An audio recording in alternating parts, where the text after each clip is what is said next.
Well, hi everybody, I'm Nolan Hoffman. Thanks for joining us tonight for East Texas in Focus. Let's get started with our topic. Well, tonight with classes, of course, back in session for dozens of districts across East Texas, we are continuing our Back to School series. Today we are focusing on battling that back to school anxiety for some students that may be feeling those feelings, including a look at the factors that may be causing your children to be uneasy right now, and advice on creating a successful school experience. We will also talk about back to school shopping and all of the spending that comes along with that. Taking a look at trends this fall and hacks to make sure you are actively saving money as you check off items off that supplies list. And when it comes to back to school anxiety, parents should know the feeling is a common experience for children and teenagers out there, especially as they transition back to school after a long summer break. And it's often a mix of excitement and worry. Tate Blanchard has more for us. It's hard to believe, but students will be heading back to school within the next 2 weeks. And now is the perfect time to start making necessary adjustments to get into the swing of things. Back to school can be an exciting time for kids, but it can also be a very nerve-wracking experience. The majority of the kids coming into school, they're all anxious at this point in time. So they're not by themselves. So parents talking to their children about their anxiety, being prepared. The world of academia can provoke a wide range of emotions for students. When it comes to anxiety, there could be a number of triggers, such as being in an unfamiliar setting for incoming freshmen or transfer students. Students focusing on their studies and wanting to do the best they can. Also, unfortunately, bullying. Know that they can come to the adults in the building, anybody, any of the adults, teachers, coaches, principals, counselors, and report it. And if you report it, we will find a way to get to that person, to sit down and talk with them, to kind of mediate as much as we can to decrease any bullying that could possibly be going on. Back to school can also be an especially difficult time when a child is leaving home for the very first time to enter preschool or kindergarten. A lot of times the kids do come in crying, and so the first thing we like to tell the parents is that's completely normal. And sometimes it's more difficult for the parents than it is for the children. Pam Fazzini says the most important thing they do for the students is to get them into a routine so they know what to expect. And again, it was Tate Blanchard reporting for us to help East Texas parents better understand back to school anxiety and for some advice on positive ways to deal with it right now. I recently had the opportunity to speak with Dr. Kendra Bircher with the Department of Psychology and Counseling at UT Tyler. Here's part of that conversation. I wanted to first ask, of course we know anxiety is common for a lot of students, no matter if it's elementary or college students heading back to the classroom, but why do you think that anxiety is present with a lot of people? Yeah, you think about the transitions, even as adults, you know, when we're moving from one thing to next, even me coming today for this interview, a little anxiety is going to come up for me because it's a new experience for me.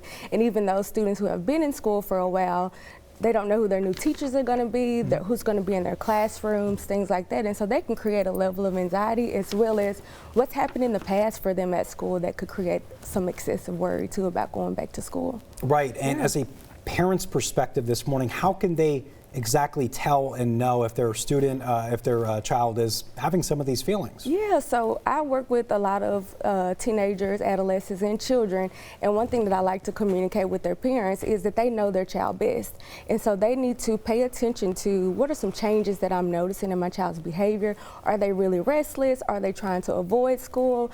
Are they feeling a little irritable? Things like that are changing within them that they know are not, you know, common symptoms or their common behavior that they normally see with their child.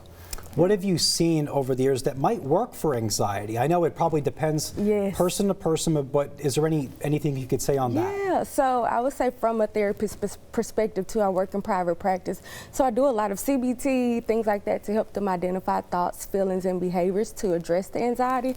But when we're talking about parents and we're talking about students, one thing that I love to focus on is, number one, let's normalize that this feeling is okay. And it could be a good thing and it can be a bad thing too if we experience too much anxiety. And so, number one, let's build that awareness and then also acknowledge it, and then let's figure out different tools and resources to address it. And so some of my favorite things to do when I was a school counselor, I want to connect with my students.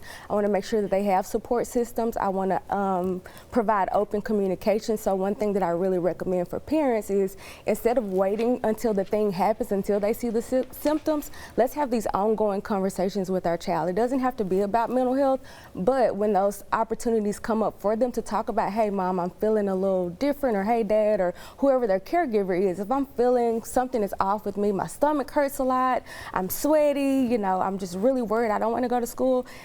If we're engaging in those conversations ongoing, then most likely they're going to open up, you know, more often about those things that they're experiencing. Yeah, and from those experiences over the school year, do a lot of these feelings go away? You know, maybe by the middle of the school year as they get used to everything in the next grade? Yeah, so I will say as a school counselor, even when I was a teacher, something that I noticed, I would have students come in and they are like, almost like debilitating anxiety. I'm not going to show up. I'm going to sit in the car. I'm not going to get out of the car. But being able to bring them and their caregiver in, let's walk around the campus. Let's show you to your classes, making sure that they're getting involved ahead of time so they know what to expect.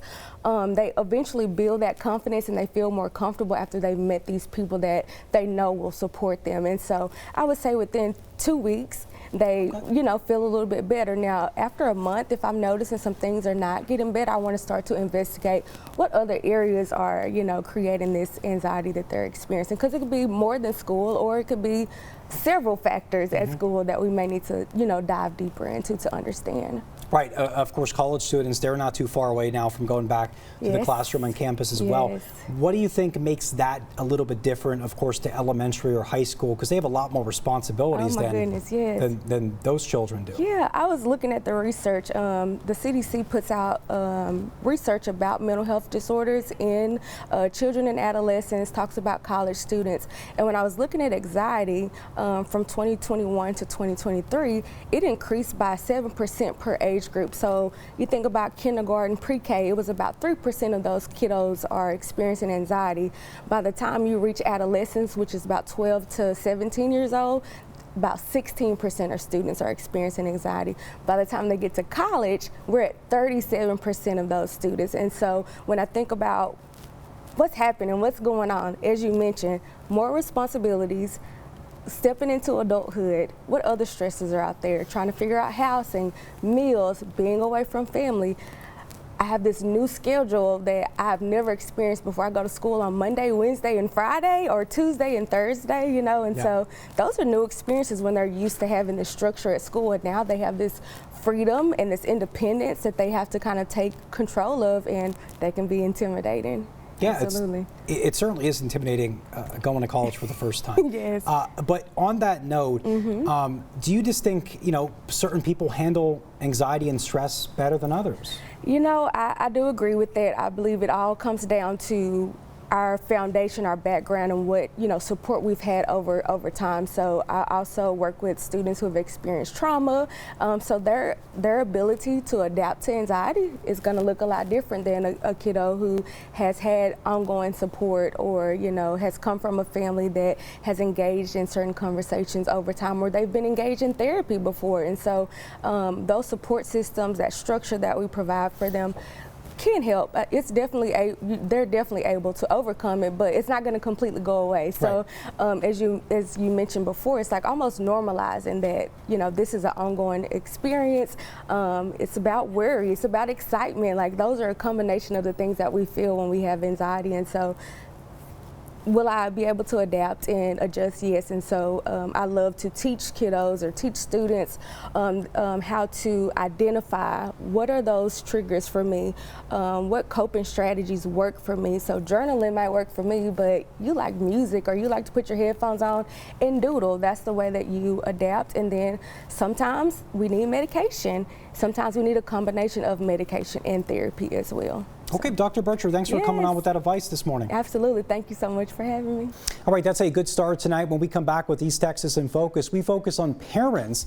Maybe shopping for school supplies, that's causing you a little bit of anxiety. How to get everything your children need without breaking the bank. We'll be right back. All right, well, welcome back tonight. According to the National Retail Federation, in 2025, total back-to-school spending is expected to reach $128 billion, which is slightly higher than 2024. Trends are showing that families are shopping earlier, spending carefully, and making smart choices to manage their cost. Although consumers are spending less on average, more are purchasing key essential categories like furniture for back-to-college shoppers, while many are choosing to hold off on those tech purchases due to high prices and tighter budgets. Back-to-school shopping trends for 2025 are indicating a focus on school supplies, clothing, and accessories, and electronics as well. Parents are also prioritizing safety essentials, extracurricular activities, and online resources. For those still waiting to check off those final items, Brian Chang has more on the best deals going right now. With August upon us, summer vacations are winding down, and back-to-school shopping is gearing up as students get ready to return to the classroom. But this year, families who are already feeling the financial strain from recent tariffs may be met with some sticker shock. Okay, I really like this backpack, but why is it $70? Shopping expert Trey Bodge says expect essential school supplies across the board to cost more. Many things are over 20% more, and that includes school supplies, pencils, pens, some tech items. And cost-conscious parents are grabbing supplies earlier than before. According to the National Retail Federation, 2/3 of shoppers began buying school-related items in early July. The top reasons, planning around sales and spreading out costs. Question parents, how much money are we spending on our back-to-school shopping for our kids? Nationwide, the average all-in spending this year for a kindergarten through 12th grade student for everything from clothes and supplies to technology is a considerable $858, down from $875 in 2024.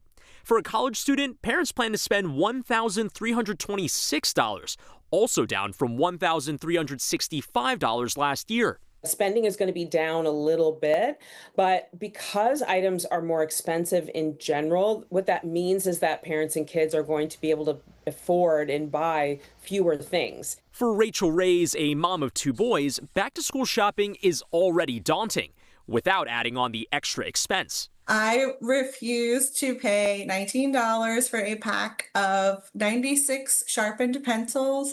I was totally shocked by that sticker price. But Reyes found deals at Walmart that were even better than discount stores. There were folders for 25 cents and scissors for $1. Buying in bulk is helpful to split amongst your children. And take advantage of sales tax holidays that are still to come in a handful of states. Amazon also offering deep discounts with items under $5 that include snacks, lunchboxes, glue sticks, and notebooks. Office supply chains like Staples and Office Max both offering school essentials starting at 25 cents. And remember, you can always buy more school supplies in the fall. Hold some of your budget until after school starts.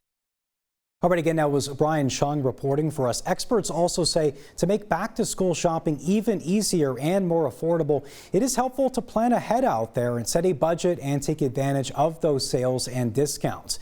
I recently also had the opportunity to speak with an expert here in East Texas who has advice for families who are looking to save right now.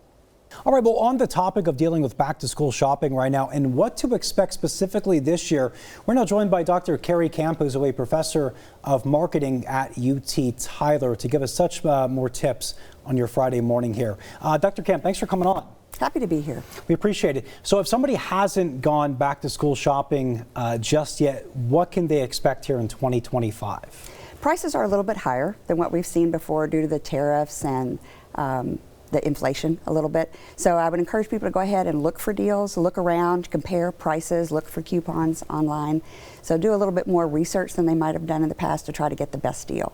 Is there any new trends you can tell us about? Anything you've seen with research? Yeah, there's a lot of trends as far as what people are buying. Everything from personalization to customization, things like Labubu and Jellycat for accessories, for backpacks. Also for shoes, for footwear, we're seeing Birkenstock and Crocs. In particular for Crocs, the gibbets that the kids like to put on to customize them. We're also seeing the Stanley Cups return, the tumblers, but also Awala is another brand that's coming in. So those are the major products that we're seeing that people are buying. With prices, is it more complicated than just saying maybe somebody's talking about tariffs or talking about inflation? what can you say on why prices might be up a little bit more this year compared to last year? Well, those are pretty much the major factors that contribute to it. Also, some supply chain disruption, although this year we're not seeing some big outages, which is good, shortages too much at this point.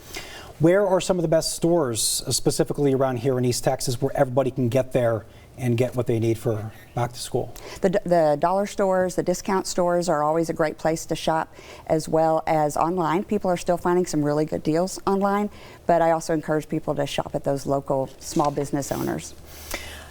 You talked about some new stuff this year. What are the supplies that's, year in, year out, where they seem to always be popular and they're not going away with that popularity? Those basic school supplies that people need for school, backpacks, obviously those are the common things that we see. We're seeing an increase in some electronics, even for younger kids. We're seeing the watches like the Gizmo watch for the younger kids, especially with the limiting of cell phones. In classes, we're seeing a lot more of the smart watches this year than we've seen ever before.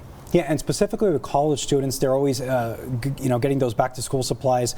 If they're going for their first year, wherever they're going, laptops always going to be expensive. Are they up this year as well, or are they kind of staying steady? No, the two things that we're seeing that have increased the most that have impact college students in particular are books and the computers. Both of those we're seeing some price increases this year.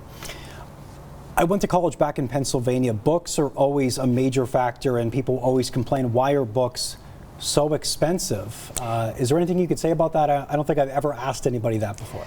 Publisher content is there, and so they charge a little bit more, but we are seeing, especially at UT Tyler, a really increase in what they call open educational resources. Those are those new open online free resources. So I think hopefully the trend is that will be less paper textbooks that people are purchasing and more of the free resources that are available for students.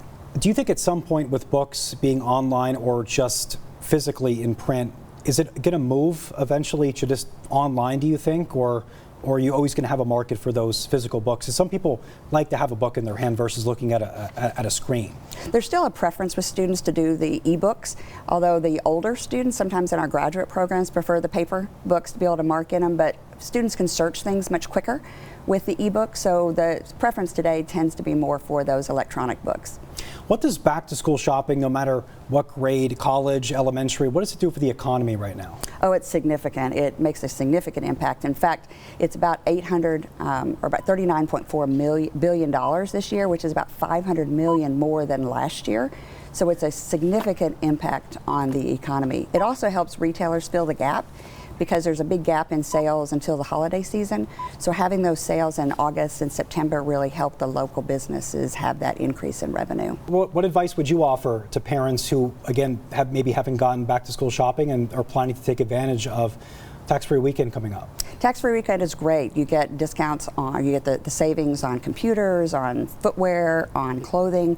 So they can also take advantage for themselves if they need to be purchasing things. It doesn't have to be for the students. So I would encourage them as they try to balance their budgets to purchase those things that they might be needing, maybe even do some early Christmas shopping. Yeah, and there at UT Tyler, is there anything new you're integrating into maybe your classes this year on topics like this that you can tell us? Well, I know that you just had a story on AI, and AI is really big, and UT Tyler and everything we do are integrating AI. There's some new things as far as faculty testing some things to help students learn better with faculty content. So I think AI is the future, and you're going to see more and more classes at the university that are integrating that. Is there any concerns you specifically, though, have with AI? There's always concerns, and we have software students. I think students can learn using AI, but if they're using that to not have to learn and to try to take shortcuts, then we worry about that a little bit. So there's plagiarism software that we use to check those things.